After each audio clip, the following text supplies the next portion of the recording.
एक लड़की ने मुझे कहा कि मुझे आपसे मोहब्बत हो गई है, आप नहीं चाहते कि आपको भी मुझसे मोहब्बत हो जाए।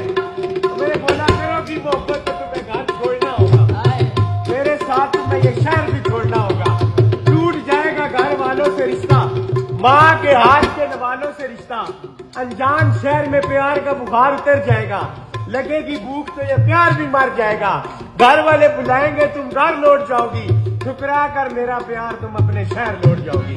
फंस जाऊंगा मैं जमाने के चक्कर में, मेरी जिंदगी गुजरेगी थाने कचहरी के चक्कर में। मुझ पर लगेगा तुम्हें अगवा करने का इल्जाम, लड़की पर नहीं लगता अगवा करने का इल्जाम। फिर तुम अपने बयान से पलट जाओगी, मेरी जिंदगी थाने कचहरी और जेल में सड़ जाएगी। मेरी जिंदगी थाने कचहरी और जेल में सड़ जाएगी। ये उम्र जेल में सड़े, ऐसी नौबत ही क्यों आए। मैं चाहता ही नहीं हूँ कि मुझे तुमसे मोहब्बत हो जाए।